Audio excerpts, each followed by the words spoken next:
سو یہ ایک missing person کا جو ایشو ہے وہ ہمیشہ کے لیے بلوچستان میں کل ہو رہا ہے کہ ایک منظم انداز سے بلوچستان کے یوتھ کو ڈس انٹیگریٹ کیا جا رہا ہے ود دا اسٹیٹ، تو جو سرورٹ کیا گیا ہے تو وہاں پر باقاعدہ اس کے لیے کلاسز ہوں گی تاکہ وہ سرورجن سے باہر نکل آئے۔ اب اس کے لیے پہلی بات کیا ہے کہ on the very first day within 24 hours magistrate کے سامنے اس ملزم کو پیش کیا جائے۔ جناب اسپیکر، بہت عرصے سے بلوچستان میں ایک ایشو کو پاپ اپ کیا گیا جہاں وہ سبجیکٹ ڈائسی ہے، جہاں اس کا اکاؤنٹ ڈائسی ہے، جہاں پر یہ اسٹیبلش کر لینا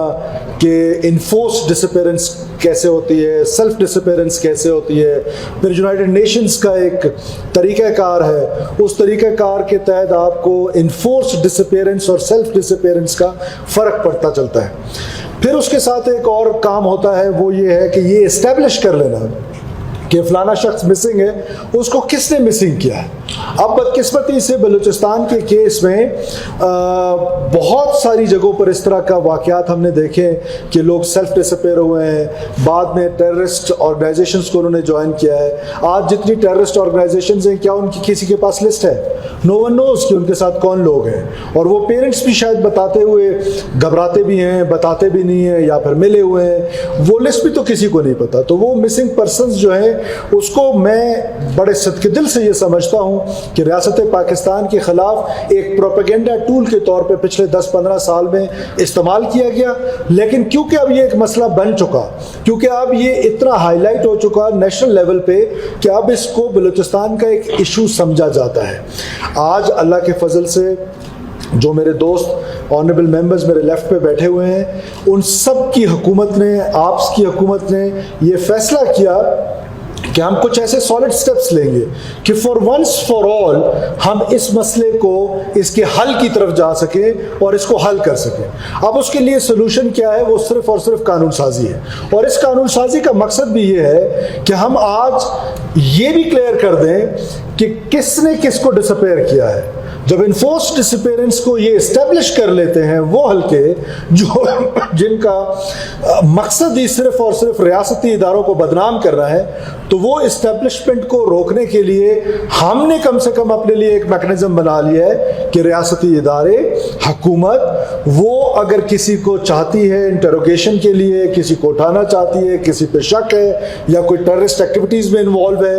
ہم اس کو اٹھا کے اپنے ڈیٹینشن سینٹر میں رکھیں گے۔ اب جب ہم ڈیٹینشن سینٹر میں رکھیں گے تو اس کا ایک پورا طریقہ کار ہم نے بتایا ہے تاکہ اس لا کو کل کلام مس یوز نہ کیا جا سکے۔ اب اس کے لیے پہلی بات کیا ہے کہ on the very first day within 24 hours magistrate کے سامنے اس ملزم کو پیش کیا جائے گا۔ جب وہ ملزم کے سامنے پیش ہو جائے گا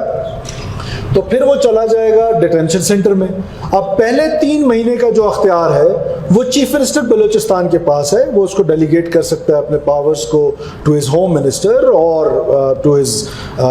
سیکرٹری ہوم اور اینی بڈی ایلس، کہ وہ جو حکومت کا حصہ ہو ان کو وہ پاور ڈیلیگیٹ کر سکتا ہے کہ 3 مہینے کے لیے یہ ڈیسائیڈ ہوگا کہ یہ آپ رکھیں گے۔ اور وہ ہائیسٹ لیول یعنی چیف منسٹر سے تو بڑا کوئی پوزیشن نہیں ہے بلوچستان میں، وہ جب ہائیسٹ لیول پہ آئے گا تو اس پہ فلٹرز لگ کے آئیں گے، اس پہ پہلے اے سی ایس کا فلٹر لگے گا، پھر چیف سیکرٹری کا، سب پرنسپل سیکرٹری، اینڈ دین وہ پھر چیف منسٹر کے پاس آتا ہے۔ تو اگر کہیں زیادتی ہو رہی ہوگی تو ظاہر ہے وہ چیف منسٹر صوبے کا کسی کے ساتھ زیادتی ہونے نہیں دے گا۔ اس کے بعد پھر کیا ہونا ہے کہ جب اس 3 مہینے کی ایکسٹینشن ہو رہی ہے تو پھر ایک ہائی پاورڈ بورڈ ہے، گورنمنٹ وہ ہائی پاورڈ بورڈ کو بھیجے گی۔ وہ high powered board is chaired by none other than the Honorable Chief Justice of the Balochistan High Court with 2 other judges as the committee member. They will decide or we will provide, yani government will provide the evidence against that mulzim, اور اس کے بعد وہ decide کریں گے کہ اس کی پھر extension کتنی ہونی ہے۔ اس کے بعد جو ڈیٹینشن سینٹر ہے that is headed by a police officer, a rank of SP who will head that detention center. اب لاء میں یہاں پر انہوں نے ریہیبلیٹیشن سینٹر کا لفظ استعمال کیا ہے۔ کل کمیٹی میں کیونکہ یہ آیا تھا تو کمیٹی اس پہ غور نہیں کر سکی، لیکن آج صبح یہ آئیڈینٹیفائی ہوا ہے، تو میری ریکویسٹ ہوگی کہ اتنی سی ترمیم کے ساتھ اس کو قبول کیا جائے کہ ریہیبلیٹیشن کے بجائے اس کو ڈیٹینشن سینٹر کا ورڈ استعمال کیا جائے، because this will be a detention center. Rehab center تو ان کے لیے جو وہ ہوتے ہیں، لیکن